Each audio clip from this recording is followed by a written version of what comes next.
Suamiku berdiri dengan sombong, yakin 100% dia akan merebut hartaku dan hak asuh anak di sidang cerai ini. Tapi senyumnya lenyap seketika, saat putra kami yang berusia 10 tahun berdiri dan berkata, "Yang mulia, bolehkah saya menunjukkan video di tablet saya?" Yang ayah tidak tahu. Detik berikutnya, satu ruang sidang membeku. Karena, sebelum ceritanya dimulai, silahkan tulis di kolom komentar dari daerah mana saja teman-teman yang menonton cerita ini. Jangan lupa like dan subscribe agar channel ini bisa semakin berkembang dan bisa mempersembahkan cerita yang lebih menarik lagi. Udara di dalam ruang sidang pengadilan agama itu terasa begitu dingin, menusuk hingga ke tulang sumsum, seolah pendingin ruangan sengaja disetel pada suhu terendah untuk membekukan sisa-sisa harapan yang aku miliki. Aku duduk terpaku di kursi pemohon, jemariku saling meremas satu sama lain di atas meja kayu yang terasa kasar. Di seberang sana, suamiku, Raka, duduk dengan punggung tegak dan dagu terangkat tinggi. Ia mengenakan setelan jas abu-abu mahal yang baru dibelinya minggu lalu, setelan yang membuatnya tampak seperti pria sukses, bermartabat, dan yang paling menyakitkan, tidak bersalah. Wajahnya tenang, memancarkan aura kepercayaan diri yang memuakan. Tidak ada sedikitpun guratan penyesalan atau kesedihan di sana, padahal hari ini adalah hari di mana ia berusaha menghancurkan hidupku sepenuhnya. Di sampingnya duduk Salim, pengacara yang disewanya dengan biaya fantastis. Pria parubaya itu memiliki senyum licik yang tidak pernah lepas dari bibirnya, seolah ia sedang menikmati pertunjukan sirkus di mana aku adalah badut yang sedang dipermalukan. Salim berdiri dengan gerakan teatrikal, membenarkan letak dasinya sejenak sebelum mulai berbicara dengan suara lantang yang memenuhi seluruh ruangan. Ia mulai memaparkan argumennya, atau lebih tepatnya, serangkaian kebohongan yang telah disusun dengan sangat rapi. Ia mengatakan kepada majelis hakim bahwa aku, Nadia, adalah seorang istri yang tidak tahu diuntung dan seorang ibu yang lalai. Kata-katanya meluncur deras tanpa hambatan, menuduhku memiliki ketidakstabilan emosi yang membahayakan tumbuh kembang anak kami sematawayang, Rian. Hatiku mencelos mendengar tuduhan itu. Aku ingin berteriak, ingin membantah bahwa itu semua adalah fitnah keji, tetapi suaraku seakan tercekat di tenggorokan. Salim kemudian mengeluarkan sebuah map tebal dan meletakkannya di meja hakim dengan bunyi berdebum yang membuat jantungku berdegup kencang. Ia mengklaim bahwa di dalam map itu terdapat bukti-bukti perilaku burukku, mulai dari foto-foto rumah yang berantakan hingga tagihan kartu kredit yang ia sebut sebagai bukti gaya hidupku yang boros dan tidak terkendali. Padahal kenyataannya sangat berbeda. Rumah itu berantakan karena Raka seringkali mengamuk dan melempar barang jika keinginannya tidak dituruti, lalu ia akan memotret kekacauan itu dan menyimpannya sebagai senjata. Tagihan kartu kredit itu pun bukan milikku, melainkan hasil dari kecanduan judinya yang menggunakan namaku. Namun, di mata hukum yang buta akan konteks, semua bukti fisik itu tampak begitu meyakinkan. Aku melirik ke arah hakim ketua, seorang pria tua berkacamata tebal yang tampak mengangguk-angguk kecil saat mendengarkan penjelasan Salim. Tatapannya padaku berubah, dari netral menjadi penuh keraguan dan penghakiman. Rasa dingin yang tadi hanya di kulit kini merambat masuk ke dalam hatiku. Aku merasa kecil, terpojok, dan tidak berdaya melawan narasi yang dibangun oleh Raka dan pengacaranya. Mereka tidak hanya ingin bercerai, mereka ingin memiskinkanku dan memisahkan aku dari Rian. Rian duduk di bangku pengunjung barisan depan, tepat di belakangku. Aku bisa merasakan tatapannya menembus punggungku. Anak laki-laki berusia 10 tahun itu seharusnya berada di sekolah hari ini, bermain bola dengan teman-temannya, bukan duduk di ruang sidang yang penuh aura permusuhan ini. Namun, Raka bersikeras menghadirkan Rian. Ia beralasan bahwa hakim perlu melihat interaksi anak dengan orang tuanya, padahal aku tahu itu hanya taktik intimidasi lainnya. Raka ingin menunjukkan bahwa Rian ada di bawah kendalinya. Aku menoleh sedikit ke belakang, mencoba memberikan senyum menenangkan pada putraku. Wajah Rian tampak pucat pasi, bibirnya rapat, dan matanya yang bulat menatap lurus ke depan dengan tatapan kosong yang sulit aku artikan. Ia tidak membalas senyumku, dan itu membuat hatiku semakin perih. Apakah ia juga termakan kebohongan ayahnya? Apakah Raka telah meracuni pikiran anakku selama akhir pekan kemarin saat Rian menginap di rumahnya? Ketakutan itu jauh lebih besar daripada ketakutan kehilangan harta Gonogini. Kehilangan kepercayaan Rian adalah mimpi buruk terbesarku. Salim kembali melanjutkan serangannya. Kali ini ia membawa saksi palsu, seorang mantan asisten rumah tangga yang sudah lama aku pecat karena mencuri. Wanita itu masuk dengan wajah tertunduk, namun begitu duduk di kursi saksi, ia lancar sekali menceritakan kisah karangan tentang bagaimana aku sering membentak Rian dan pulang larut malam dalam keadaan mabuk. Aku mengepalkan tangan hingga kuku-kukuku menancap di telapak tangan, merasakan sakit fisik untuk mengalihkan rasa sakit di dada. Itu semua bohong. Aku tidak pernah minum alkohol, karena aku memiliki riwayat sakit lambung yang parah. Tapi siapa yang akan percaya padaku sekarang? Bukti medis tentang sakit lambungku pun entah ada di mana. Mungkin sudah dimusnahkan oleh Raka sebelum ia mengusirku dari rumah kami 2 bulan lalu. Raka benar-benar telah merencanakan ini dengan matang. Ia telah memutus aksesku ke semua dokumen penting, membekukan rekening bersama, dan mengisolasi aku dari teman-teman kami yang kini lebih memilih memihak pada uang dan kekuasaannya. Waktu terasa berjalan sangat lambat. Setiap detik terasa seperti siksaan. Hakim ketua mulai memberikan pertanyaan-pertanyaan yang menyudutkan padaku. Ia bertanya tentang kemampuanku menafkahi Rian jika hak asuh jatuh ke tanganku, mengingat saat ini aku tidak memiliki pekerjaan tetap setelah Raka memaksaku berhenti bekerja 5 tahun lalu. Aku menjawab dengan suara bergetar, berusaha menjelaskan bahwa aku sedang merintis usaha catering kecil-kecilan, namun Salim dengan cepat memotong dan meremehkan usahaku. Ia tertawa sinis, mengatakan bahwa penghasilan dari menjualan kue tidak akan cukup untuk membiayai sekolah internasional Rian dan gaya hidup yang selama ini Raka berikan. Raka tersenyum tipis. Sebuah senyuman kemenangan yang ia tujukan khusus padaku saat hakim tidak melihat. Bibirnya bergerak tanpa suara, membentuk kalimat yang bisa kubaca dengan jelas. Kau tamat. Tubuhku gemetar hebat. Rasanya seperti sedang tenggelam di tengah lautan luas tanpa pelampung. Sementara Raka berdiri di atas kapal pesiar sambil menontonku megap-megap kehabisan napas. Aku mencoba menenangkan diri dengan menarik napas panjang, namun oksigen di ruangan itu terasa tipis. Pikiranku berkecamuk. Bagaimana jika hakim benar-benar memberikan hak asuh pada Raka? Rian akan tumbuh di bawah asuhan pria manipulatif yang tidak segan-segan menghalalkan segala cara demi ambisinya. Rian akan dididik menjadi monster seperti ayahnya. Tidak, itu tidak boleh terjadi. Tapi apa daya yang kumiliki? Pengacaraku sendiri, seorang wanita muda yang baru lulus dan kusewa dengan biaya murah, tanpa kewalahan menghadapi agresivitas Salim.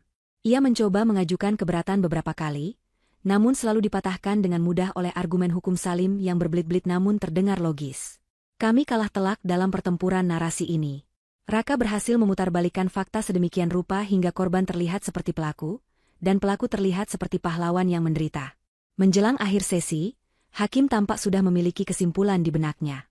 Bahasa tubuhnya menunjukkan bahwa ia lebih condong pada argumen Raka. Ia mulai merapikan berkas-berkas di mejanya, sebuah tanda bahwa sidang akan segera ditunda untuk musyawarah, atau bahkan langsung menuju putusan sela.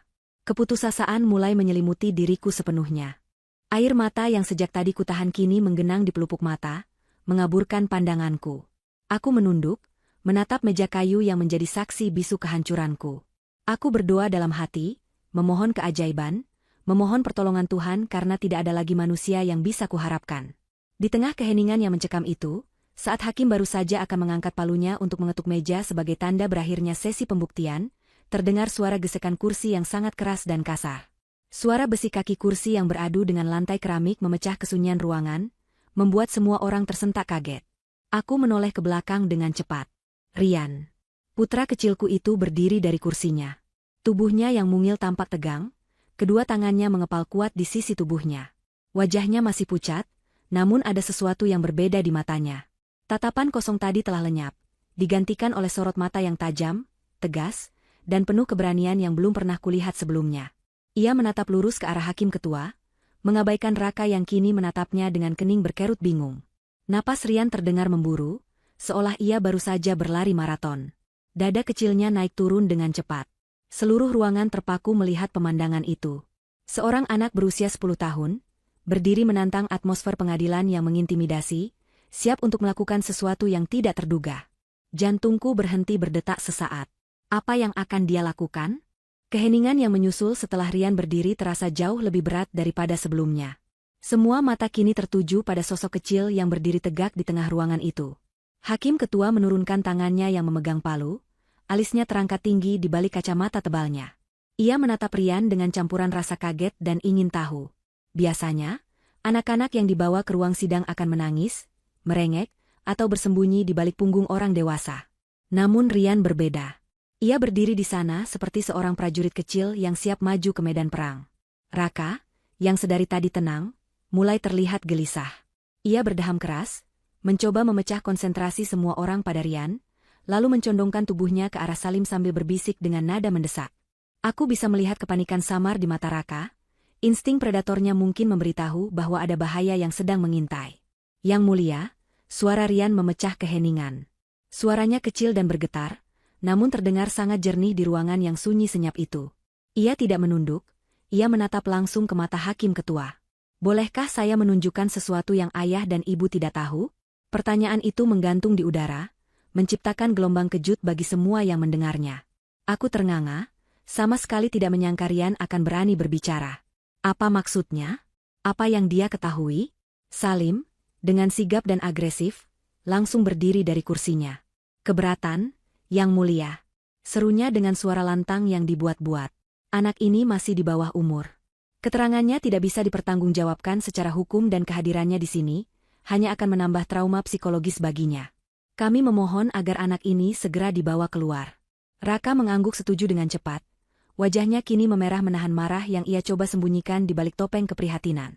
Benar, Yang Mulia, katanya dengan nada dibuat sehalus mungkin. Putra saya mungkin sedang bingung dan tertekan. Saya tidak ingin dia bicara hal-hal yang tidak ia mengerti. Biarkan saya mengantarnya keluar. Raka bahkan sudah setengah berdiri, tangannya terulur hendak meraih lengan Rian untuk menariknya duduk kembali atau membawanya pergi.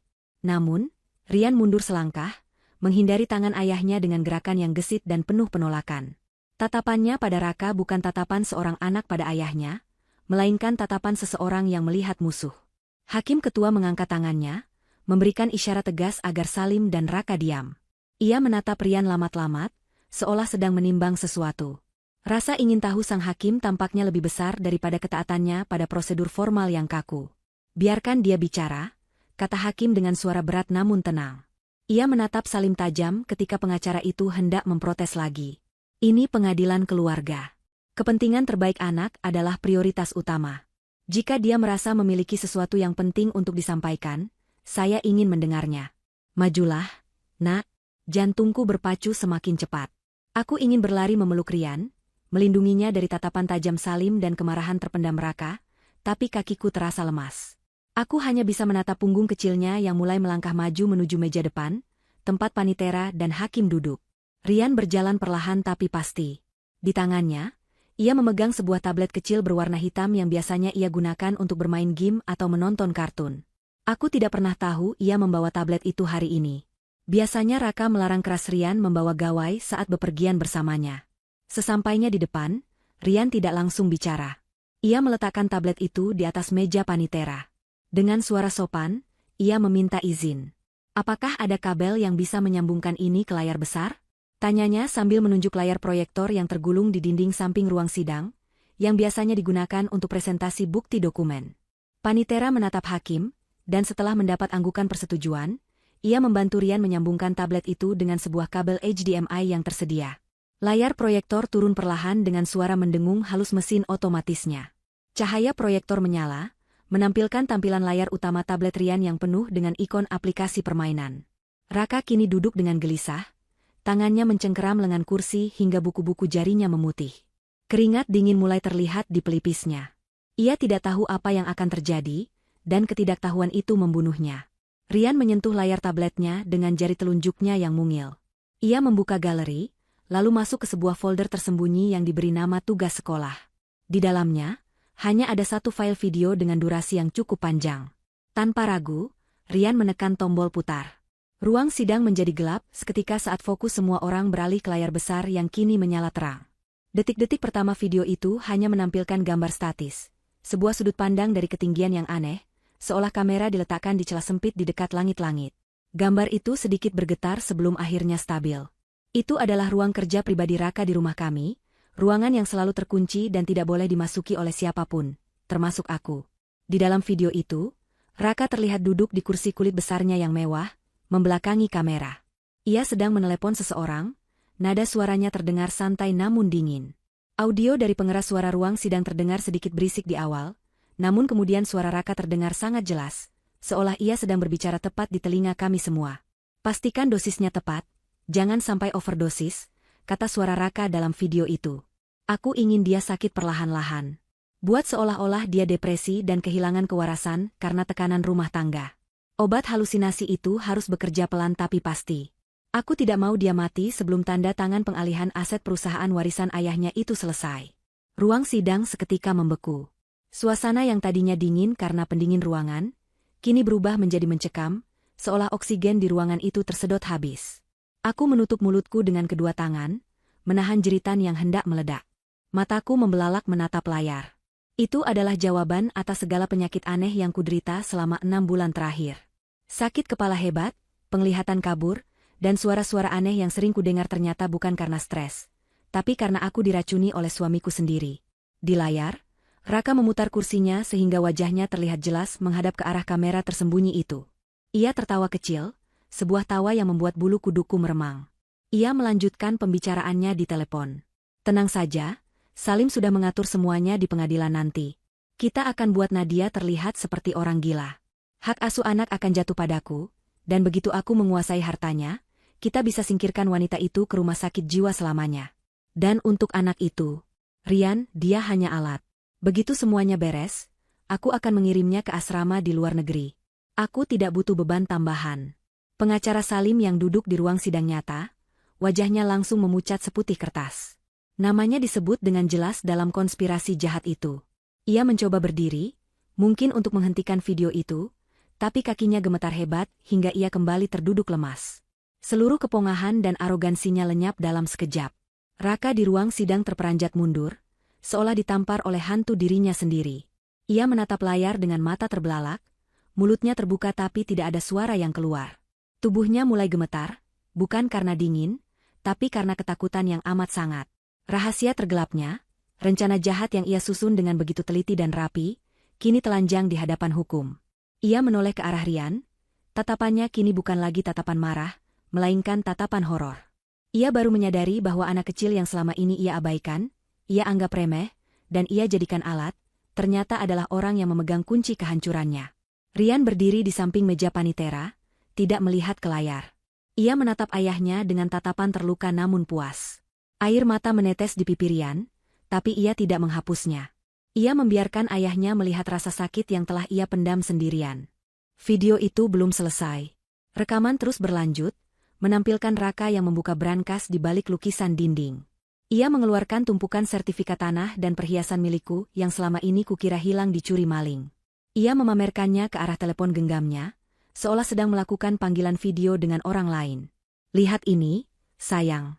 Ini semua akan jadi milik kita sebentar lagi. Bersabarlah. Tunggu sampai janda bodoh itu hancur mentalnya. Suara di seberang telepon terdengar samar, suara seorang wanita yang tertawa manja. Aku mengenali tawa itu. Itu suara Sisil, asisten pribadiku yang selama ini kupercayai seperti adik sendiri. Duniaku runtuh seketika, namun di saat yang sama, sebuah kekuatan baru bangkit dalam diriku. Kebenaran yang menyakitkan ini membakar habis rasa takutku. Aku bukan orang gila. Aku bukan ibu yang buruk. Aku adalah korban yang baru saja diberikan pedang untuk membalas dendam oleh putraku sendiri. Hakim ketua masih menatap layar dengan ekspresi yang sulit dilukiskan. Kemarahannya terlihat jelas dari rahangnya yang mengeras. Ia tidak perlu mendengar lebih banyak lagi, tapi video itu terus berputar, memberikan bukti demi bukti yang tak terbantahkan. Raka di ruang sidang mencoba bangkit, ia berteriak dengan suara parau yang putus asa. Itu palsu. Itu rekayasa. Teknologi AI. Anak itu berbohong. Teriakannya menggema di ruangan, terdengar menyedihkan dan sia-sia. Petugas keamanan pengadilan segera bergerak mendekat, bersiaga jika Raka melakukan tindakan nekat. Tapi Raka tidak bisa bergerak lebih jauh.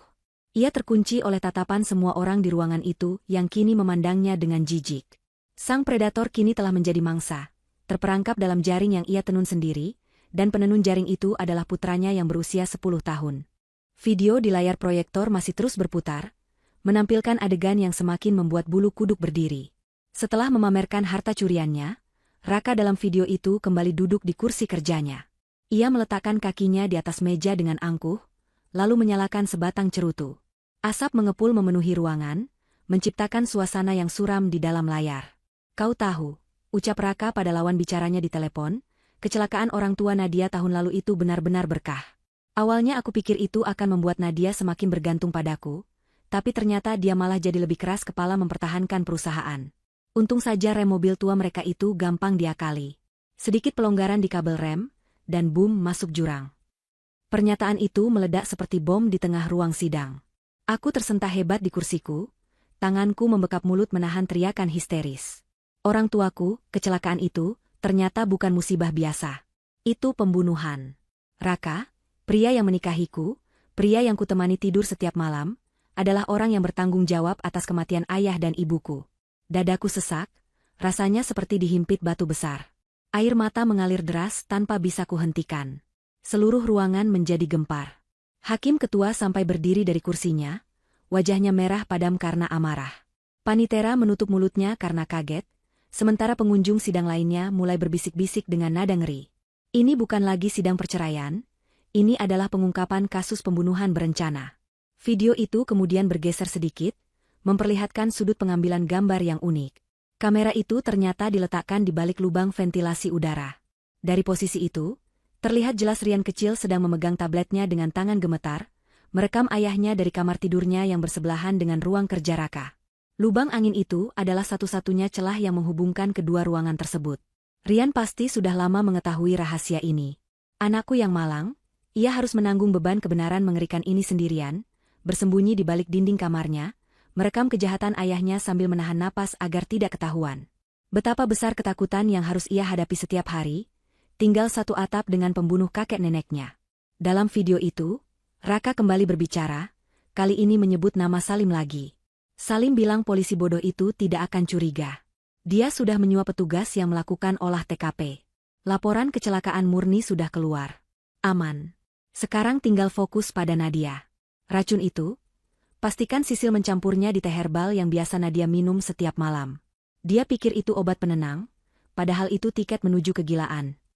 Pengacara Salim di ruang sidang kini benar-benar terlihat seperti mayat hidup. Ia mencoba melonggarkan dasinya yang terasa mencekik leher, keringat dingin membasahi keningnya.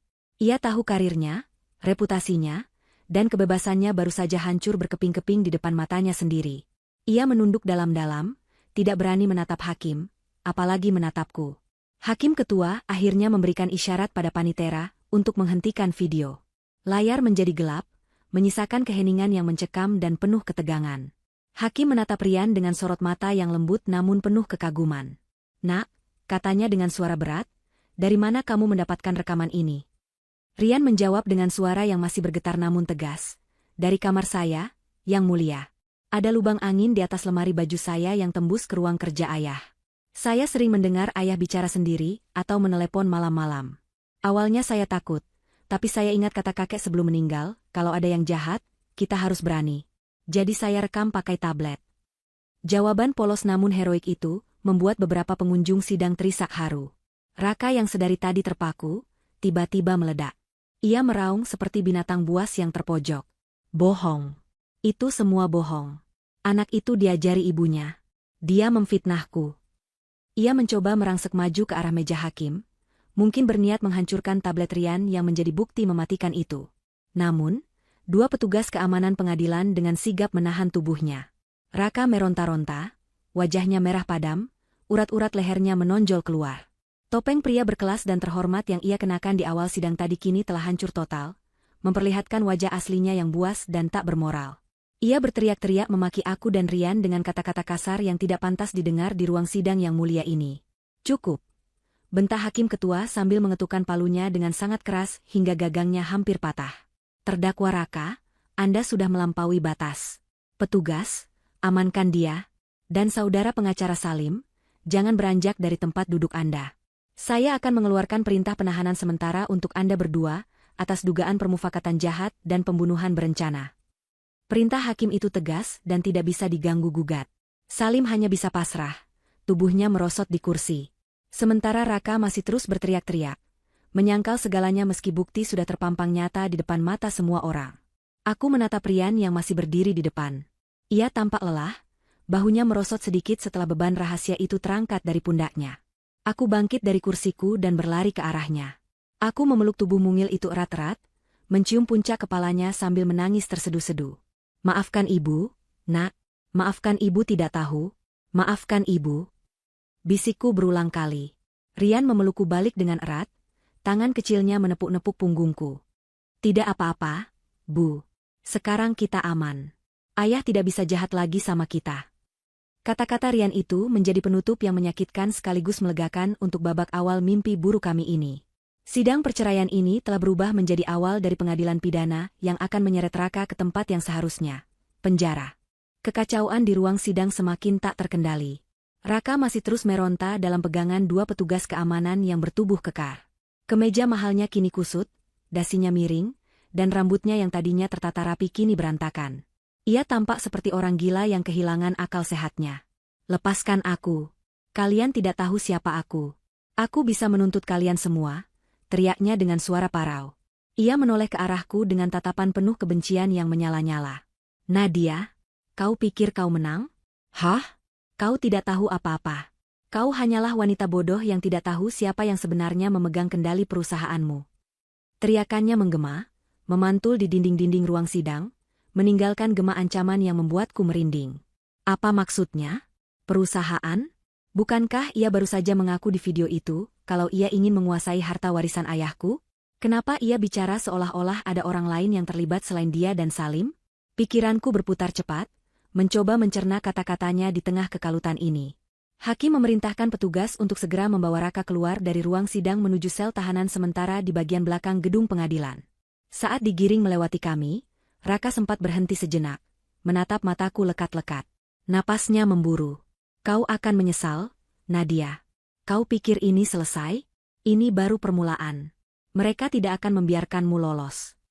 Seringai mengerikan muncul di bibirnya sebelum petugas menariknya paksa keluar dari pintu samping. Pintu tertutup dengan suara berdebum, memisahkan kami dari monster itu. Namun, kata-katanya tertinggal di ruangan itu seperti racun yang menyebar perlahan. "Siapa mereka? Apakah Raka memiliki sekutu lain yang lebih kuat?" Ketakutan baru mulai merambat naik di punggungku. Aku mempererat pelukanku pada Rian. Anakku ini baru saja menyelamatkan kami, tapi aku merasa kami belum benar-benar aman. Hakim menunda sidang perceraian sampai waktu yang tidak ditentukan, karena kasus ini kini telah beralih menjadi ranah pidana. Ia memerintahkan agar aku dan Rian segera mendapatkan perlindungan saksi. Polisi yang bertugas di pengadilan segera mendekati kami, meminta kami untuk ikut ke kantor polisi untuk memberikan keterangan resmi dan menyerahkan barang bukti tablet Rian. Kami digiring keluar melalui pintu belakang untuk menghindari kerumunan wartawan yang mungkin sudah menunggu di depan. Di dalam mobil polisi, aku duduk sambil memeluk Rian yang kini tertidur di pangkuanku. Kelelahan fisik dan mental pasti sudah mencapai puncaknya pada tubuh kecilnya. Aku menatap jalanan yang kami lewati dengan pandangan kosong. Pikiranku melayang pada kejadian setahun terakhir. Kematian orang tuaku, penyakitku yang tiba-tiba, perubahan sikap Raka, dan hilangnya uang perusahaan. Semuanya kini terhubung menjadi satu benang merah yang mengerikan. Raka telah merencanakan ini semua. Ia membunuh orang tuaku untuk memutus pelindungku, lalu meracuniku untuk membuatku tak berdaya, dan akhirnya berniat membuangku ke rumah sakit jiwa. Betapa jahatnya hati manusia yang pernah kucintai itu. Sesampainya di kantor polisi, kami ditempatkan di sebuah ruangan khusus yang nyaman. Seorang penyidik senior wanita bernama Inspektur Ratna menemui kami. Ia sangat ramah dan empatik. Ia mendengarkan ceritaku dengan seksama, mencatat setiap detail tentang perilaku Raka dan kondisi kesehatanku. Tablet Rian diserahkan kepada tim forensik digital untuk dianalisis lebih lanjut. Inspektur Ratna mengatakan bahwa video itu adalah bukti yang sangat kuat. Ditambah dengan pengakuan Raka tentang pembunuhan orang tuaku, hukuman berat sudah pasti menantinya. Namun, ketika aku menceritakan ancaman terakhir Raka tentang mereka, dan kendali perusahaan, wajah Inspektur Ratna berubah serius. "Kami akan menyelidiki hal itu, Bu Nadia," kata Inspektur Ratna.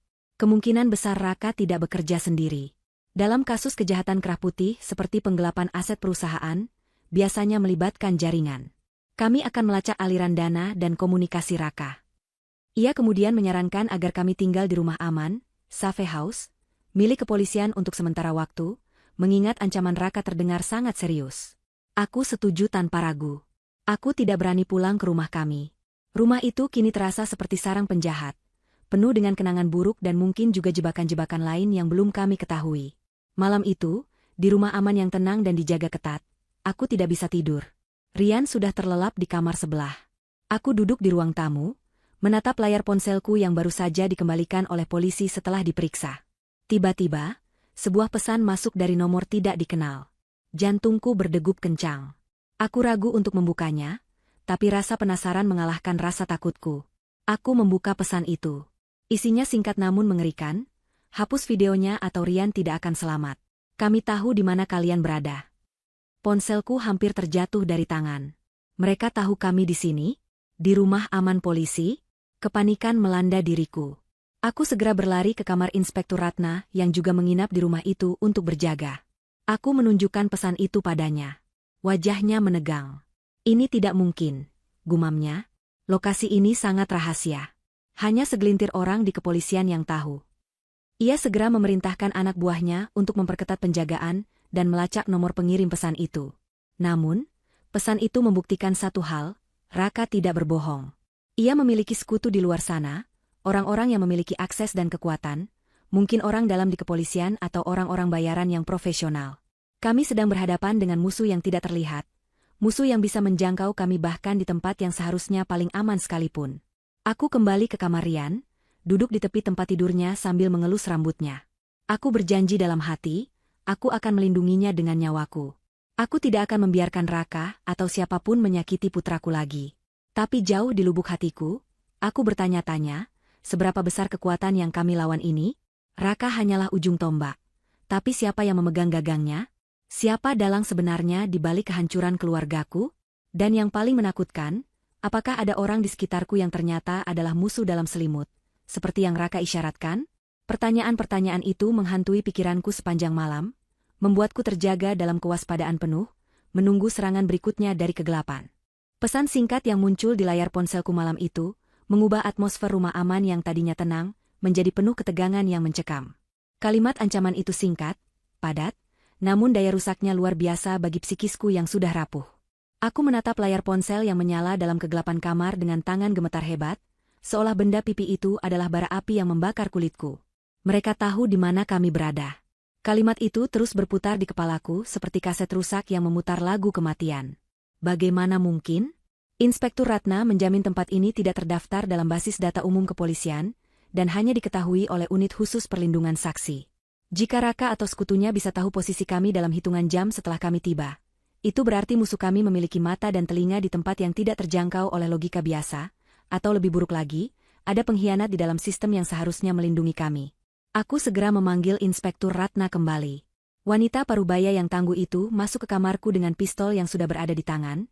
Sikap siaganya menunjukkan betapa seriusnya ia menanggapi situasi ini.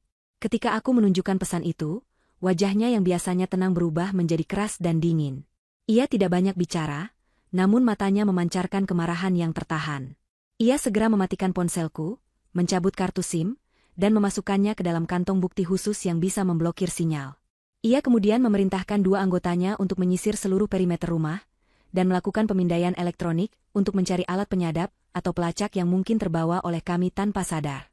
Suasana menjadi sibuk dalam keheningan. Lampu-lampu dimatikan untuk menghindari target visual dari luar jendela, dan kami hanya duduk dalam remang cahaya lampu darurat di ruang tengah yang tidak memiliki jendela besar. Rian terbangun karena keributan kecil itu. Ia keluar dari kamar tidur sambil mengucek matanya yang masih merah karena lelah. Melihat ibunya duduk meringkuk di sofa dengan wajah pucat pasi dan dikelilingi polisi bersenjata, rasa kantuknya seketika hilang. Ia tidak menangis, tidak juga bertanya dengan panik seperti anak-anak pada umumnya. Rian berjalan mendekatiku, lalu duduk di sampingku dan menggenggam tanganku yang dingin. Sentuhan tangan mungilnya memberikan sedikit kehangatan di tengah badai ketakutan yang melanda hatiku. Aku menoleh padanya, mencoba tersenyum untuk menenangkannya, tapi bibirku terasa kaku. Aku tidak ingin membohonginya lagi dengan mengatakan semuanya baik-baik saja, karena jelas sekali situasi kami sedang sangat tidak baik-baik saja. Kami sedang diburu. Inspektur Ratna duduk di hadapan kami setelah memastikan perimeter aman untuk sementara. Ia menatapku dengan serius. Bu Nadia, kita harus berpikir jernih. Pelacakan lokasi secepat ini biasanya hanya bisa dilakukan jika ada alat pelacak fisik yang menempel pada barang-barang Anda, atau jika ada seseorang yang sangat dekat dengan Anda yang membocorkan informasi. Coba ingat, sebelum Anda dibawa ke sini, siapa saja yang tahu Anda akan pergi bersama polisi? Siapa orang terakhir yang berinteraksi dengan Anda atau Rian sebelum sidang dimulai? Pertanyaan itu membuat otakku bekerja keras menggali memori di tengah kepanikan. Tidak ada. Aku tidak memberitahu siapapun. Aku bahkan tidak tahu aku akan dibawa ke sini sampai sidang berakhir ricuh. Tiba-tiba Rian bersuara, suaranya pelan namun terdengar sangat yakin di ruangan yang sunyi itu. Bukan orang lain, Bu. Itu pasti Tante Sisil. Nama itu meluncur dari mulut putraku dengan nada yang penuh ketidaksukaan, Sesuatu yang baru kali ini aku sadari. Aku terperanjat. Sisil? Asisten pribadiku? Wanita yang sudah bekerja denganku selama 5 tahun, yang selalu ada di sampingku saat aku sakit, yang mengurus semua keperluan kantorku saat aku tidak mampu? Tidak mungkin. Sisil adalah orang kepercayaanku. Dia bahkan menangis saat tahu aku digugat cerai oleh Raka. Dia yang menyemangatiku untuk datang ke sidang hari ini. Kenapa kamu bilang begitu, Nak? Tanyaku dengan suara serak, menyangkal tuduhan itu dalam hati namun ada keraguan yang mulai tumbuh. Tante Sisil itu baik sama kita. Dia yang sering bawakan ibu obat dan teh herbal. Mendengar kata teh herbal, Rian menggeleng kuat-kuat. Matanya menatapku dengan sorot yang tajam, sorot mata yang terlalu dewasa untuk anak seusianya. Itu bukan obat, Bu. Itu racun. Aku pernah lihat Tante Sisil di ruang kerja, ayah waktu ibu sedang tidur siang karena pusing. Mereka tidak bicara soal pekerjaan. Tante Sisil duduk di pangkuan ayah. Mereka tertawa-tawa sambil memegang botol kecil yang cairannya kemudian Tante Sisil teteskan ke gelas teh ibu. Duniaku serasa runtuh untuk kedua kalinya hari ini. Pengakuan Rian menghantamku lebih keras daripada video di ruang sidang tadi. Sisil dan Raka? Selingkuh? Dan bersekongkol meracuniku? Potongan-potongan puzzle yang selama ini berserakan di kepalaku mulai menyatu membentuk gambar yang mengerikan. Ingatanku melayang pada momen-momen kecil yang dulu kuanggap remeh. Tatapan mata Sisil yang kadang terlalu lama pada Raka saat Raka datang ke kantor. Cara Raka yang tidak pernah memarahiku jika aku menghabiskan waktu berjam-jam dengan Sisil, padahal biasanya dia sangat posesif. Dan teh herbal itu. Sisil yang selalu bersikeras meraciknya sendiri dengan alasan resep rahasia keluarga untuk menenangkan saraf. Ya Tuhan, betapa butanya aku selama ini. Musuhku bukan hanya di seberang meja makan, tapi juga di samping meja kerjaku.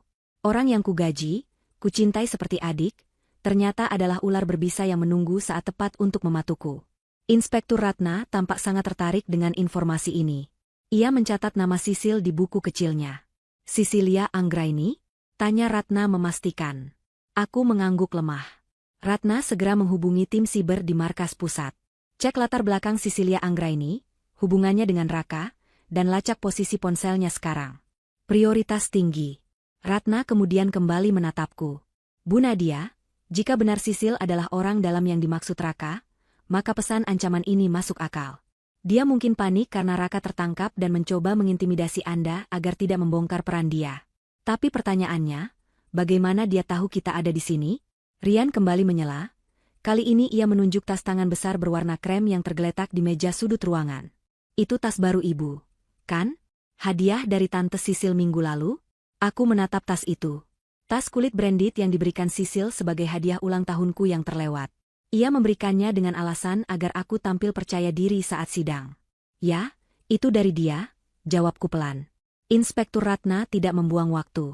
Ia segera mengambil tas itu, mengeluarkan semua isinya dengan hati-hati, lalu mulai meraba setiap jengkal lapisan kulit tas tersebut. Ia menggunakan pisau lipat kecil untuk membuka jahitan di bagian bawah tas yang terasa sedikit keras. Di sana, tersembunyi di antara lapisan kulit dan kain furing, terdapat sebuah benda kecil pipi berwarna hitam dengan lampu indikator merah yang berkedip lemah. Sebuah pelacak GPS aktif. Inspektur Ratna mengangkat benda itu dengan pinset, wajahnya tampak puas sekaligus geram. Ketemu. Kita membawanya bersama kita. Sisil tidak perlu meretas sistem polisi, dia cukup menempelkan ini pada Anda dan dia bisa melacak pergerakan Anda secara real-time lewat aplikasi di ponselnya. Pantesan mereka tahu kita ada di sini. Rasa mual menyerang perutku. Aku merasa dikhianati sedemikian rupa hingga rasanya ingin muntah. Tas yang kubawa kemana-mana, yang kupegang erat saat aku ketakutan di ruang sidang, ternyata adalah alat mata-mata musuh. Sisil benar-benar iblis berwajah malaikat.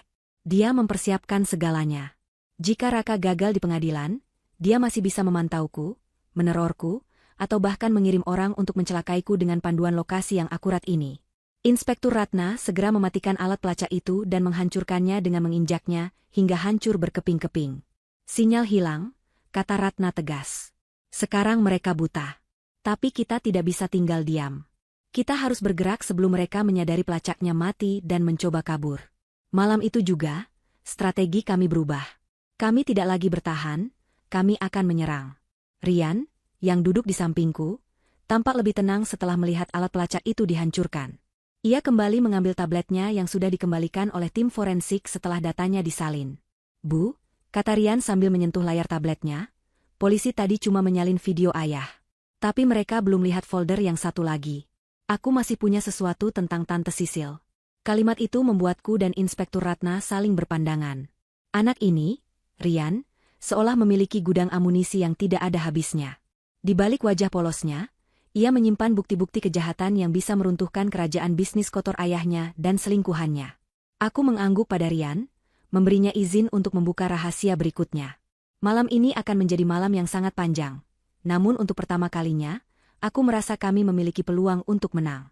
Tablet kecil di tangan Rian kembali menjadi pusat perhatian di ruang tengah rumah aman itu.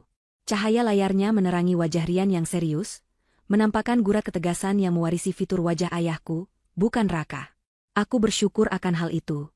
Rian membuka kunci layar dengan pola yang rumit, lalu menavigasi menu dengan jari-jarinya yang lincah. Ia tidak membuka galeri video seperti sebelumnya, melainkan masuk ke aplikasi pengelola berkas yang terlihat cukup canggih. Di sana, tersimpan sebuah folder dengan nama yang terdengar ironis, Jaminan Masa Depan. Nama itu mungkin Rian pilih karena ia sadar.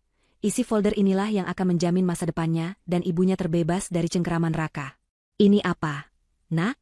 Tanya Inspektur Ratna sambil mendekatkan kursinya. Matanya menyipit melihat deretan file dokumen digital dan tangkapan layar yang tersusun rapi di dalam folder tersebut. Rian menjawab tanpa menoleh, matanya fokus pada layar. Ini Cloud punya ayah. Ayah itu orangnya ceroboh kalau soal kata sandi. Dia pakai tanggal lahirnya sendiri untuk semua akun. Dari email, bank, sampai penyimpanan cloud. Dulu aku pernah lihat dia ketik di laptop, terus aku coba masuk lewat tabletku. Ternyata bisa. Aku sudah masuk ke sini sejak 6 bulan lalu, sejak aku dengar ayah bicara soal racun itu. Aku takut bukti di rumah hilang, jadi aku unduh semua yang penting ke sini. Penjelasan Rian yang sederhana itu membuatku takjub sekaligus sedih. Seorang anak 10 tahun harus belajar menjadi peretas amatir demi bertahan hidup di rumahnya sendiri. Ia memantau aktivitas ayahnya, mengunduh bukti, dan menyimpannya diam-diam. Rian membuka salah satu file berbentuk PDF. Itu adalah laporan keuangan digital. Lihat ini, Bu, Tante Ratna. Ayah sering transfer uang ke rekening atas nama PT Sejahtera Abadi.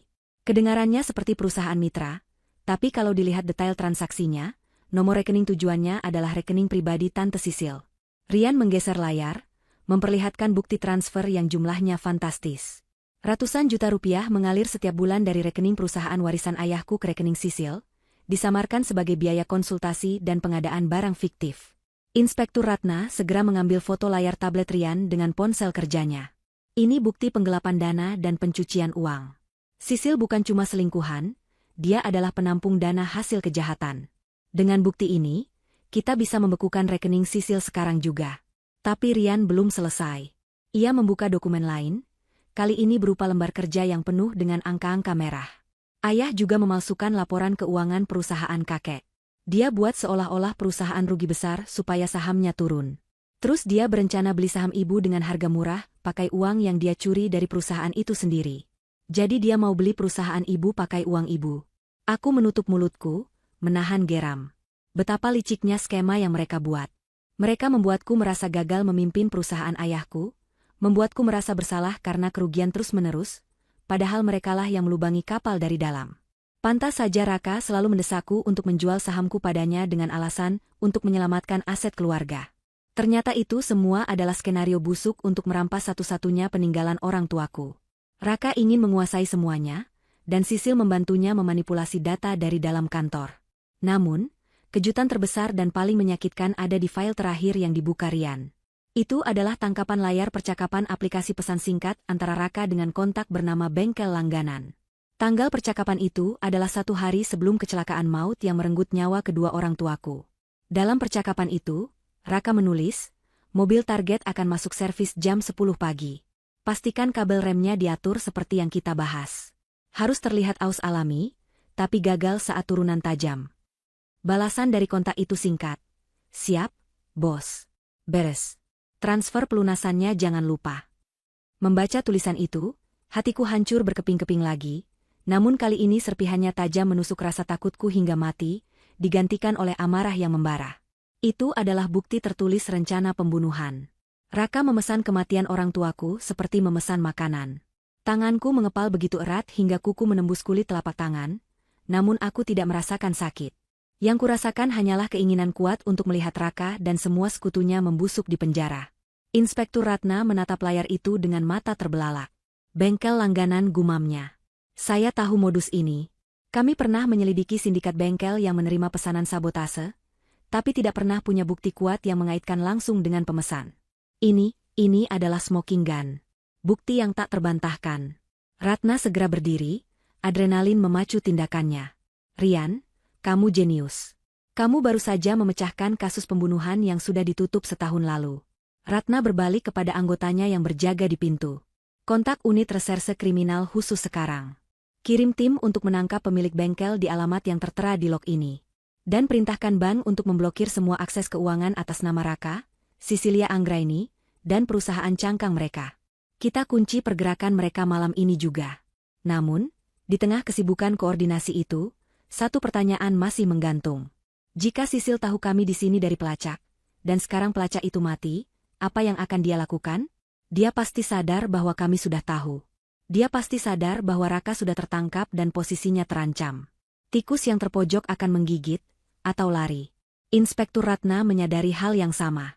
Kita harus menangkap Sisil sekarang, sebelum dia menghilangkan jejak atau melarikan diri ke luar negeri. Uang yang dia terima dari Raka cukup untuk membuatnya menghilang selamanya. Bu Nadia, kata Ratna tegas, saya butuh bantuan ibu. Kita akan memancing Sisil keluar. Dia pikir ibu masih dalam pengaruh obat-obatan dan ketakutan. Kita akan gunakan itu. Kita akan buat dia percaya bahwa ibu panik dan ingin bertemu dengannya untuk minta tolong. Seolah-olah ibu tidak tahu apa-apa soal pengkhianatannya. Jika dia merasa masih bisa mengendalikan ibu, dia akan datang. Itu satu-satunya cara untuk menangkapnya tanpa perlawanan yang membahayakan. Ide itu terdengar gila dan berbahaya, tapi aku tahu itu satu-satunya jalan. Aku harus berhadapan langsung dengan wanita yang telah meracuniku dan tidur dengan suamiku. Aku menatap Rian. Putraku itu mengangguk pelan, seolah memberiku kekuatan. Ibu bisa, katanya. Ibu kuat. Kata-kata itu menjadi mantra bagiku. Aku menghapus air mataku, menegakkan punggungku, dan menatap Inspektur Ratna. Lakukan, kataku dingin. Berikan ponselku. Aku akan menelepon dia. Aku akan menjadi aktris terbaik malam ini, demi orang tuaku, demi Rian, dan demi diriku sendiri yang telah lama mereka injak-injak. Malam itu, di bawah pengawasan ketat polisi dan alat penyadap yang kini terpasang di tubuhku, aku bersiap memainkan peran paling berbahaya dalam hidupku. Aku akan menelepon Sisil, berpura-pura menjadi korban yang bodoh dan putus asa, memintanya datang menjemputku.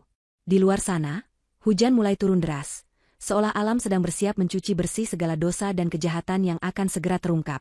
Perburuan dimulai, dan kali ini, mangsanya adalah sang pemburu. Rian tetap di rumah aman bersama sebagian tim pengaman, sementara aku dan tim inti Inspektur Ratna bersiap bergerak menuju titik temu yang akan kami tentukan.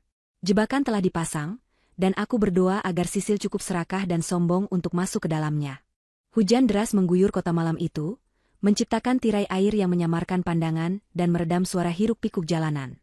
Di dalam mobil operasional kepolisian yang disamarkan sebagai kendaraan pribadi biasa, aku duduk di kursi penumpang depan dengan tubuh yang dililit kabel penyadap di balik jaket tebal. Inspektur Ratna duduk di kursi pengemudi, wajahnya tegang namun fokus menatap jalanan basah di depan.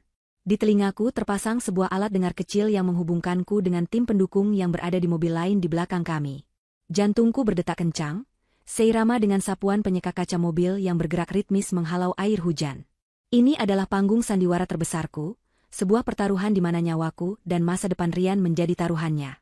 Aku baru saja menelepon Sisil 10 menit yang lalu dengan akting menangis histeris. Aku mengatakan padanya bahwa aku kabur dari kantor polisi, karena ketakutan dan merasa ditekan oleh penyidik. Aku memintanya bertemu di sebuah area parkir gedung perkantoran tua yang sepi, tempat yang sering kami datangi dulu untuk makan siang di kantin belakangnya. Sisil, dengan suara yang dibuat penuh kekhawatiran, langsung menyanggupi. Ia termakan umpan itu. Keserakahannya untuk memastikan aku tetap di bawah kendalinya telah menutupi kewaspadaannya.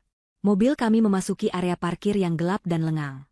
Lampu jalan yang remang-remang hanya menerangi sebagian kecil area itu, menciptakan bayangan panjang yang menyeramkan. Inspektur Ratna memarkir mobil di sudut yang terlindung bayangan pohon besar, mematikan mesin, lalu menatapku. Ingat, Bu Nadia, katanya pelan namun tegas. Pancing dia bicara. Buat dia merasa menang.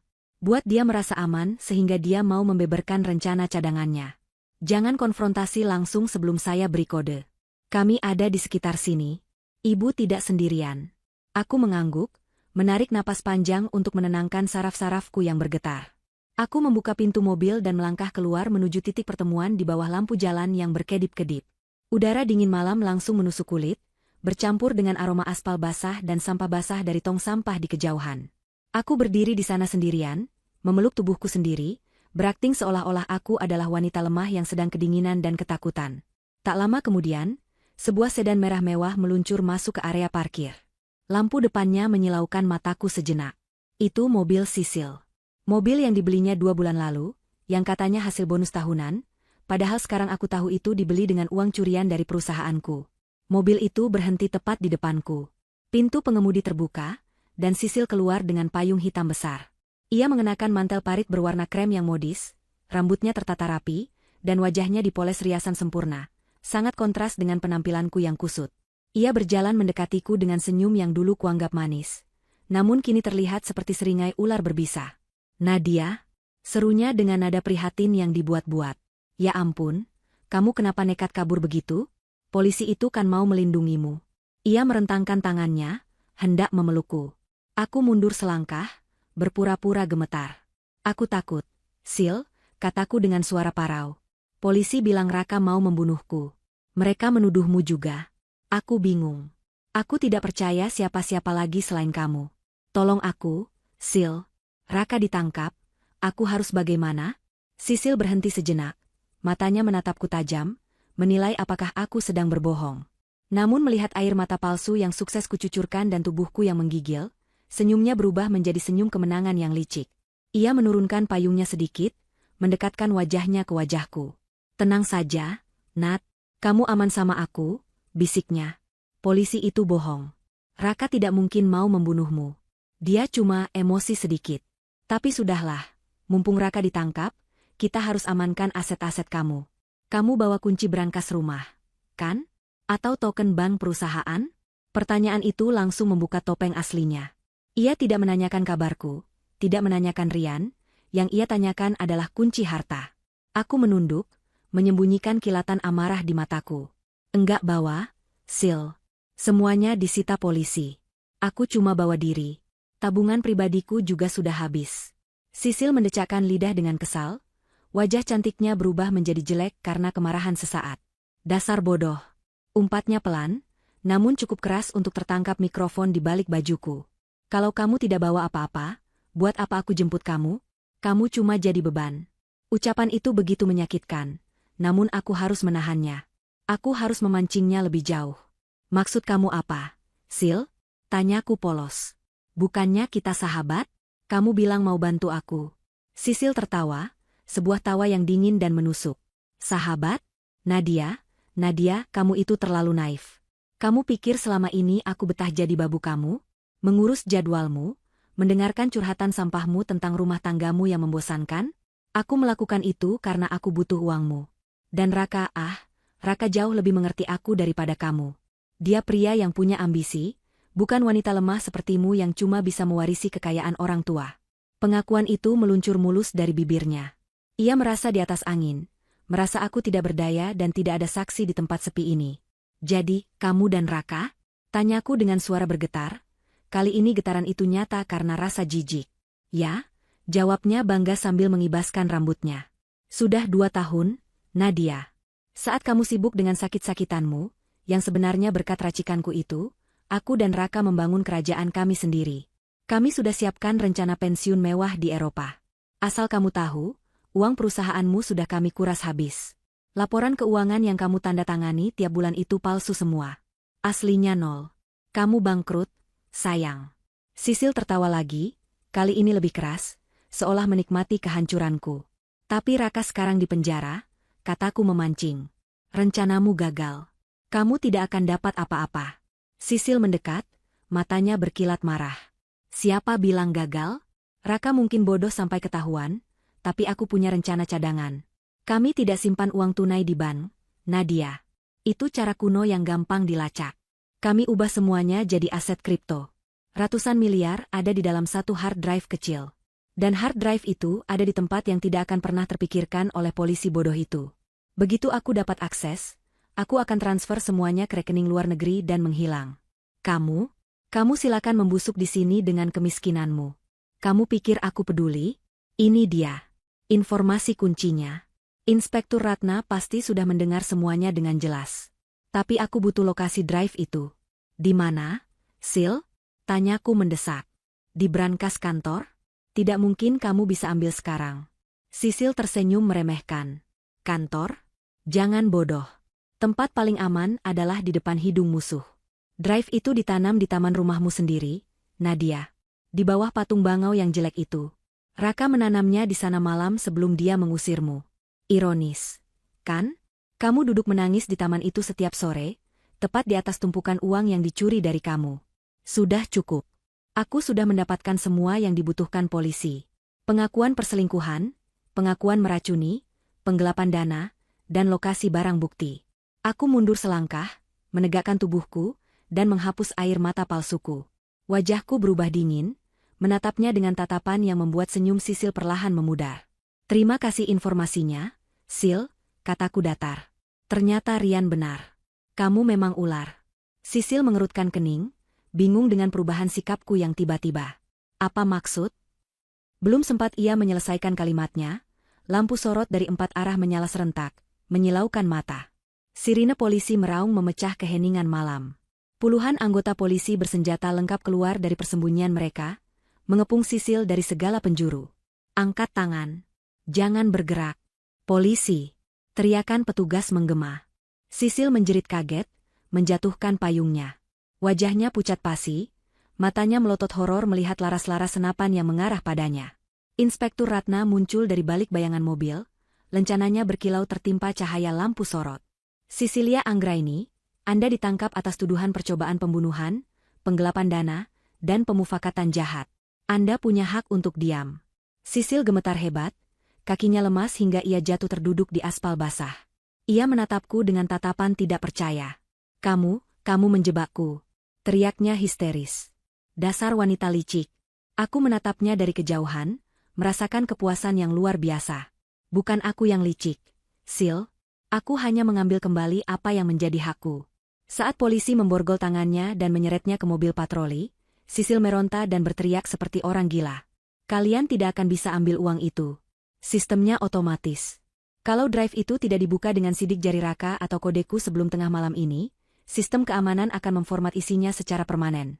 Uang itu akan hangus. Kalian dengar? Hangus. Teriakan Sisil itu membuat Inspektur Ratna dan aku saling berpandangan dengan cemas. Jam tangan Ratna menunjukkan pukul 10.30 malam. Kami hanya punya waktu 1,5 jam sebelum tengah malam.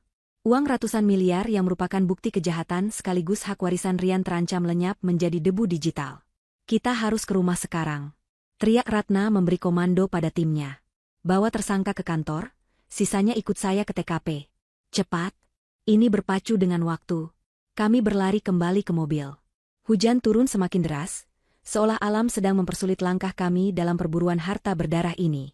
Iring-iringan mobil polisi melaju dengan kecepatan tinggi, membelah jalanan kota yang basah. Sirine meraung-raung meminta jalan, lampu rotar biru memantul di genangan air, menciptakan suasana darurat yang mencekam. Di dalam mobil, aku duduk dengan gelisah, mataku terus melirik jam digital di dashboard mobil. Pukul 10.45 malam. Waktu terus berjalan tanpa ampun. Jarak ke rumah lamaku, yang kini disegel polisi, masih sekitar 30 menit lagi jika jalanan lancar. Inspektur Ratna mengemudi dengan agresif namun terukur. Ia terus berkoordinasi lewat radio dengan tim teknisi siber yang bersiaga di markas, dan juga menghubungi Rian yang berada di rumah aman. Rian, kamu monitor? Tanya Ratna lewat speaker ponsel yang diletakkan di dashboard. Suara Rian terdengar jernih dari seberang, diiringi suara ketikan tombol keyboard yang cepat. Masuk, Tante Ratna. Aku sudah coba masuk ke sistem cloud ayah lagi, tapi aksesnya diblokir dari luar. Sepertinya sistem keamanan drive fisik itu terpisah dari jaringan internet biasa. Itu cold wallet. Kita harus dapatkan fisiknya sebelum sistem penghancur data aktif, jawab Rian dengan nada dewasa yang tak sesuai usianya. Penjelasan Rian menegaskan kekhawatiran kami. Kami tidak bisa meretasnya dari jauh. Kami harus menggali tanah itu. Sementara itu, di sel tahanan sementara markas kepolisian, Raka duduk di sudut ruangan yang dingin. Ia belum dipindahkan ke sel penjara utama, karena proses administrasi yang kacau akibat banyaknya bukti baru yang masuk. Ia duduk meringkuk, namun matanya awas mengamati petugas jaga yang terlihat kelelahan di meja depan. Petugas itu lengah. Ia tidak menyadari bahwa jam tangan yang dipakai Raka bukanlah jam tangan biasa.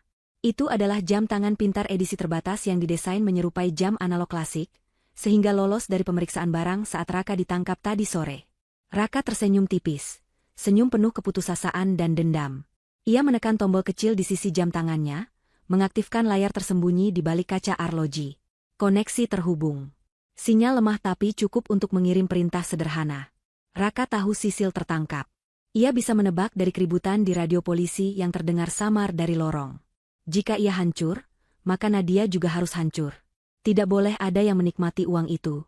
Dengan jari gemetar, Raka memasukkan kode akses darurat di layar jam tangannya yang kecil. Perintahnya jelas, initiate remote WP sequence. Hapus semua data. Di layar jam tangannya muncul tulisan connecting to drive. Waiting for signal. Raka tahu drive itu tertanam di taman rumah yang memiliki pemancar sinyal jarak dekat yang tersembunyi di lampu taman. Selama ia bisa mengirim sinyal ke server pusat yang terhubung ke rumah itu, proses penghapusan akan dimulai. Pukul 11.20 malam. Kami tiba di depan gerbang rumah mewah yang kini tampak seperti rumah hantu. Garis polisi berwarna kuning melintang di mana-mana. Hujan masih turun dengan derasnya, mengubah taman depan yang biasanya indah menjadi lautan lumpur. Tanpa membuang waktu, Inspektur Ratna dan beberapa petugas langsung berlari menuju area taman samping, tempat patung bangau yang disebutkan Sisil berdiri. Aku ikut berlari di belakang mereka, mengabaikan lumpur yang mengotori sepatu dan celanaku. Patung bangau dari batu itu berdiri kokoh di tengah hujan, seolah mengejek usaha kami. Gali di sini, perintah Ratna. Dua petugas dengan sekop mulai menggali tanah di bawah patung itu dengan panik. Tanah yang basah dan lengket menyulitkan pekerjaan mereka. Setiap detik terasa seperti 1 jam. Aku berdiri di samping lubang galian, memayungi diriku dengan tangan, berdoa dalam hati agar kami belum terlambat. Bunyi sekop beradu dengan tanah basah menjadi satu-satunya suara selain gemuruh hujan dan petir yang menyambar di kejauhan. Ayo, lebih cepat, teriak Ratna frustrasi. Di dalam sel, Raka melihat status di jam tangannya berubah. Connection established. WP sequence started. Sebuah progress bar muncul. 0%, 5%, 10%. Raka tertawa kecil, tawa gila yang menggema di sel sempit itu. Rasakan, Nadia. Kau akan dapat drive kosong. Kau akan tetap miskin. Persentase penghapusan data bergerak naik perlahan namun pasti. Sistem keamanan drive itu sedang memakan dirinya sendiri, menghapus kunci enkripsi yang melindungi aset senilai ratusan miliar rupiah. Pukul 11.45 malam. Bunyi terang. Terdengar nyaring. Sekop petugas membentur sesuatu yang keras. Kena, teriak petugas itu. Ia membuang skopnya dan mulai menggali dengan tangan kosong, menyingkirkan lumpur yang menutupi sebuah kotak logam kecil yang terbungkus plastik tebal. Petugas itu mengangkat kotak itu tinggi-tinggi. Inspektur Ratna segera menyambar kotak itu. Ada lampu indikator di sisi kotak drive tersebut. Lampunya berkedip merah dengan cepat. Itu tanda proses penghapusan sedang berjalan. Ratna berteriak ke arah ponselnya yang masih terhubung dengan Rian. Rian, kami dapat drive-nya. Tapi lampunya merah kedip cepat. Sepertinya datanya sedang dihapus. Apa yang harus kami lakukan? Suara Rian terdengar panik untuk pertama kalinya. Cabut baterainya tidak akan bisa, itu ada baterai tanam. Tante Ratna, sambungkan drive itu ke laptop tim forensik sekarang. Aku butuh jalur fisik untuk masuk. Ratna segera berlari menuju mobil teknisi yang diparkir di depan gerbang. Kami semua mengejarnya. Di dalam mobil teknisi yang penuh peralatan canggih, Ratna menyerahkan drive berlumpur itu kepada teknisi. Teknisi dengan sigap membersihkan port koneksinya dan mencolokkannya ke laptop militer yang tahan banting. Di layar laptop, muncul peringatan besar berwarna merah, warning, data deletion in progress. 85% completed. Semua orang di mobil itu menahan napas. Hanya tersisa 15% data yang belum terhapus. Jika kunci utamanya ada di sektor akhir, maka semuanya akan sia-sia. Rian, masuk sekarang, teriak Ratna. Di rumah aman, Rian mengetik dengan kecepatan dewa. Jari-jari kecilnya menari di atas keyboard. Ia tidak mencoba menghentikan penghapusan, karena itu butuh kode otorisasi Raka. Sebaliknya, Rian melakukan manuver peretas yang cerdik. Ia membanjiri sistem drive itu dengan data sampah, dummy data, untuk memperlambat proses penghapusan, sementara di saat yang sama ia menyalin sisa data yang ada ke server polisi. Di sel tahanan, Raka menatap jam tangannya dengan mata melotot. Angka persentase terhenti di 92%. Kenapa berhenti? Kenapa tidak lanjut? Ia menekan-nekan layar jam tangannya dengan frustrasi. System error. Traffic overload. Tulisan itu muncul berkedip-kedip. Tidak. Tidak mungkin. Teriak Raka. Ia membanting jam tangannya ke lantai sel, hingga pecah berkeping-keping. Petugas jaga yang kaget mendengar keributan itu, langsung berlari menghampiri sel Raka. Terdakwa, mundur dari jeruji. Bentak petugas itu. Raka jatuh berlutut, menjambak rambutnya sendiri. Ia tahu ia kalah. Ia tahu putranya baru saja mengalahkannya lagi. Di dalam mobil teknisi, layar laptop yang tadinya merah kini berubah menjadi hijau. Tulisan kopi komplit muncul di layar. Rian bersorak di ujung telepon. Dapat. Aku berhasil menyalin kunci enkripsinya sebelum terhapus. Sisa data yang terhapus cuma file sampah sistem. Aset utamanya aman, Tante. Ruang mobil teknisi yang sempit itu seketika meledak dengan sorak-sorai kelegaan. Inspektur Ratna merosot di kursinya, menghembuskan napas panjang. Teknisi menyalami Ratna. Aku menangis lagi, tapi kali ini tangisan lega. Inspektur Ratna menatapku sambil tersenyum lelah. Selamat, Bu Nadia. Anda dan Rian baru saja menyelamatkan masa depan kalian. Dan Raka, dia baru saja menambah daftar kejahatannya dengan percobaan perusakan barang bukti. Hukuman seumur hidup sudah pasti di tangan. Aku memandang kotak logam kecil yang kini sudah tidak berkedip itu. Benda kecil inilah yang membuat keluargaku hancur. Membuat orang tuaku dibunuh. Tapi malam ini, benda ini juga yang akan menjadi modal bagiku untuk membangun kembali puing-puing hidup kami. Hujan di luar mulai reda, menyisakan gerimis halus yang menyejukkan. Perburuan telah usai. Sang pemburu telah tertangkap, dan harta berdarah itu kini aman di tangan yang berhak. Aku tidak sabar untuk memeluk Rian. Malam ini, putraku adalah pahlawan sejati. 3 bulan telah berlalu sejak malam penangkapan yang dramatis di tengah hujan deras itu. Hari ini, Pengadilan Negeri menggelar sidang putusan akhir untuk kasus yang telah menyita perhatian publik di seluruh negeri. Ruang sidang kali ini jauh lebih besar, lebih megah, dan jauh lebih penuh sesak dibandingkan ruang sidang pengadilan agama tempat drama ini bermula. Wartawan dari berbagai stasiun televisi dan media cetak berdesakan di area yang dibatasi tali bludru. Kamera-kamera mereka siap membidik setiap detik kehancuran seorang pria yang dulunya dikenal sebagai pengusaha sukses yang dermawan. Aku duduk di barisan depan kursi pengunjung, mengenakan pakaian serba hitam yang elegan, sebuah simbol duka cita untuk orang tuaku yang telah tiada, sekaligus simbol kekuatan baru yang tumbuh dalam diriku. Di sampingku duduk Rian, putraku yang kini tampak lebih segar dan ceria. Ia tidak lagi menunduk takut. Ia memegang tanganku erat, bukan untuk mencari perlindungan, melainkan untuk memberiku dukungan. Pintu samping ruang sidang terbuka, dan Raka dibawa masuk oleh 2 petugas kejaksaan. Penampilannya sungguh menyedihkan dan nyaris tidak bisa dikenali. Raka yang dulu selalu tampil klimis dengan setelan jas seharga puluhan juta rupiah, kini mengenakan rompi tahanan berwarna oranye mencolok. Tubuhnya kurus kering, tulang pipinya menonjol tajam, dan rambutnya yang dulu tertata rapi kini dicukur habis nyaris botak. Wajahnya kusam dan dipenuhi bintik-bintik merah, mungkin akibat stres atau kondisi penjara yang buruk. Ia berjalan dengan langkah terseok-seok, kakinya dibelenggu rantai besi yang bergemerincing setiap kali ia melangkah. Ia menunduk dalam-dalam, menghindari kilatan lampu kamera yang membabi buta menyerangnya. Tidak ada lagi sorot mata angkuh, tidak ada lagi senyum meremehkan. Sang raja kecil telah runtuh, mahkotanya terlepas dan menggelinding ke selokan. Di kursi terdakwa lain, duduk Salim dan Sisil. Salim, mantan pengacara Raka yang licik, kini terlihat seperti orang tua yang pikun dan ketakutan.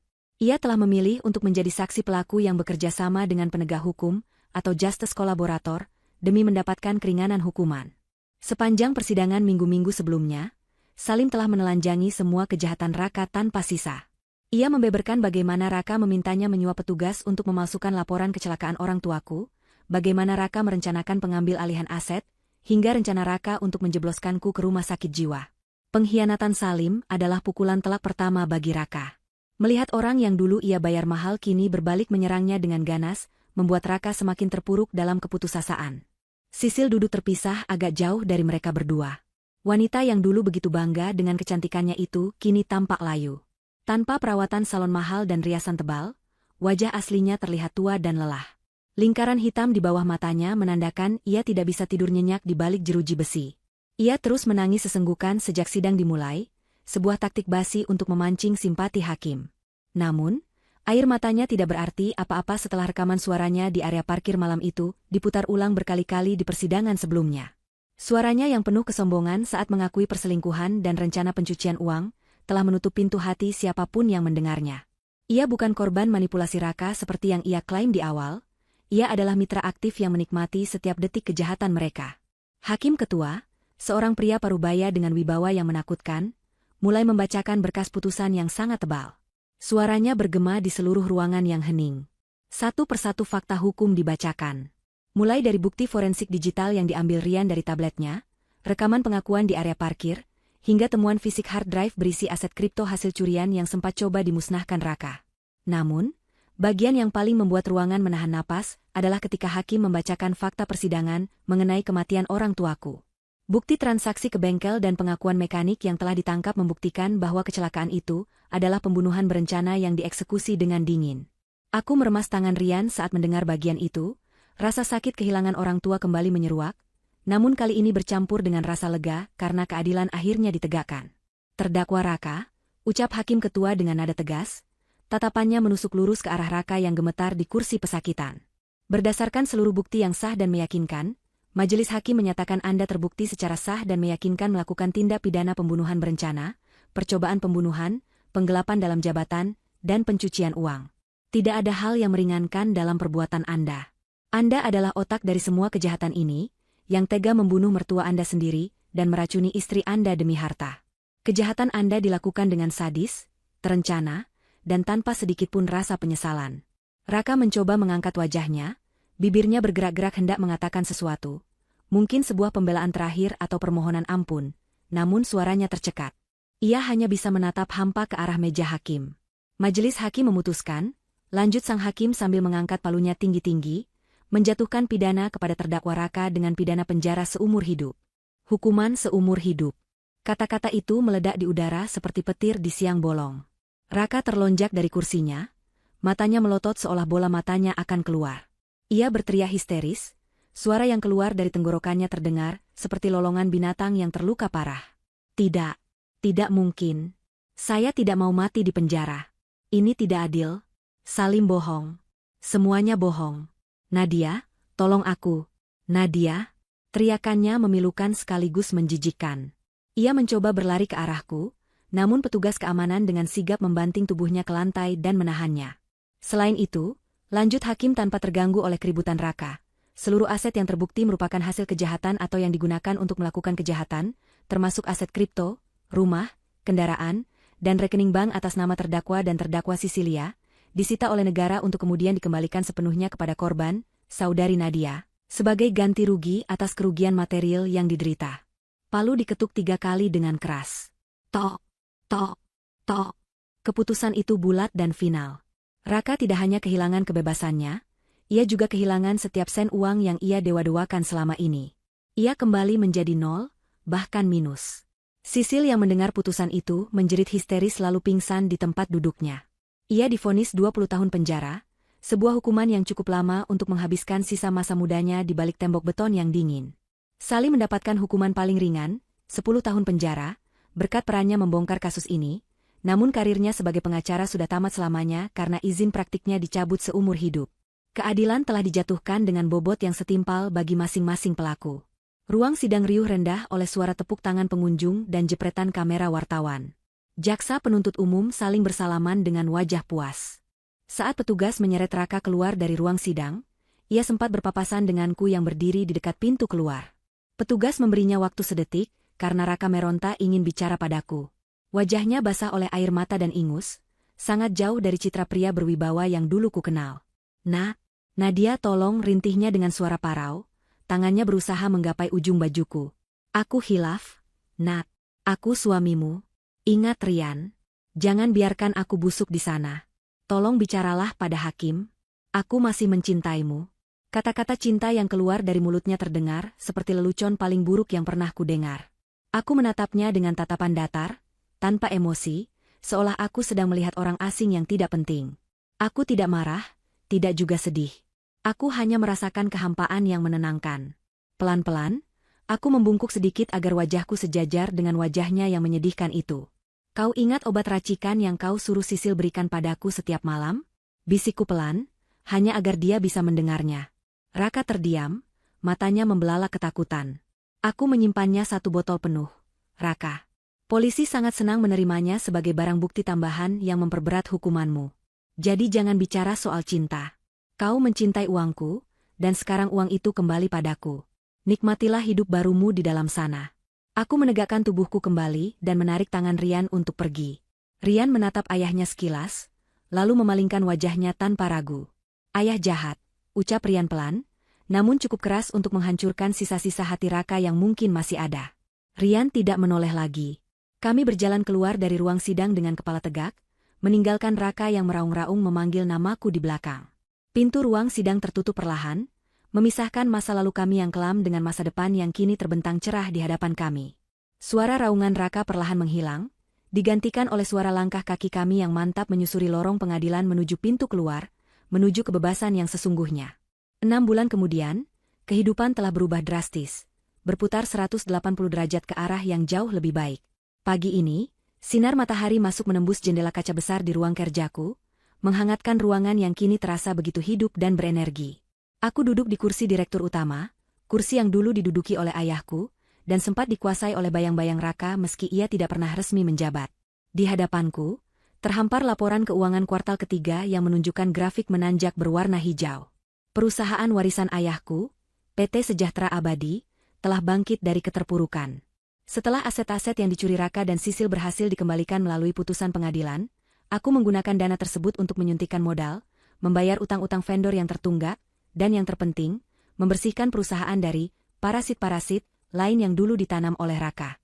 Aku melakukan perombakan besar-besaran. Karyawan-karyawan yang terbukti setia selama masa krisis kunaikan jabatannya, sementara mereka yang terindikasi bersekongkol dengan Sisil langsung kupecat tanpa pesangon. Aku memimpin perusahaan ini dengan gaya yang berbeda dari ayahku maupun Raka. Aku memimpin dengan hati, namun juga dengan ketegasan yang ditempa oleh pengalaman pahit. Aku tidak lagi menjadi Nadia yang penakut dan ragu-ragu. Pengalaman melawan Raka di pengadilan telah membakar habis sisi lemahku, menyisakan baja yang kuat di dalam diriku. Rekan-rekan bisnis yang dulu meremehkanku, kini menatapku dengan hormat. Mereka tahu, wanita yang duduk di kursi pimpinan ini adalah wanita yang berhasil memenjarakan suaminya sendiri demi kebenaran. Reputasiku sebagai wanita besi mulai terdengar di kalangan pebisnis, sebuah julukan yang diam-diam kusyukuri. Pintu ruang kerjaku diketuk pelan. Sekretaris baruku, seorang wanita parubaya yang sangat keibuan dan profesional, masuk membawa nampan berisi teh hangat dan camilan. "Permisi, Bu Nadia. Ada kiriman paket dari sekolah Rian," katanya sambil tersenyum ramah. Aku tersenyum lebar mendengar nama Rian disebut. "Taruh di meja saja, Bu." "Terima kasih," jawabku. Aku membuka paket itu dengan antusias. Isinya adalah sebuah piala emas kecil dan sertifikat penghargaan. Juara 1 kompetisi coding junior tingkat nasional. Hatiku membuncah oleh rasa bangga. Rian, putraku yang jenius, telah menemukan salurannya. Kemampuannya mengutak-atik komputer yang dulu ia gunakan untuk memata-matai ayahnya demi bertahan hidup, kini ia gunakan untuk menciptakan aplikasi edukasi bagi anak-anak kurang mampu. Rian telah pulih sepenuhnya dari trauma masa lalunya. Kami rutin mengunjungi psikolog anak selama 3 bulan pertama pasca kejadian, dan hasilnya luar biasa. Rian kembali menjadi anak-anak yang ceria. Ia punya banyak teman baru di sekolah barunya, ia aktif di klub robotik, dan yang paling penting, ia tidak lagi memikul beban rahasia orang dewasa di pundak kecilnya. Hubungan kami pun semakin erat. Tidak ada lagi rahasia di antara kami. Setiap malam sebelum tidur, kami meluangkan waktu untuk bercerita tentang apa saja, hal-hal remeh yang dulu tidak sempat kami bicarakan karena ketakutan yang menghantui rumah kami. Rumah kami yang dulu terasa seperti penjara mewah, kini telah kujual. Aku tidak mau tinggal di tempat yang menyimpan memori pembunuhan orang tuaku dan kejahatan Raka. Kami pindah ke sebuah rumah yang lebih sederhana namun asri di pinggiran kota, rumah yang kami pilih bersama dan kami dekorasi ulang sesuai selera kami. Rumah yang penuh tawa, bukan intrik. Siang harinya, aku menyempatkan diri untuk melihat berita di tabletku saat jam istirahat makan siang. Sebuah artikel berita online menarik perhatianku.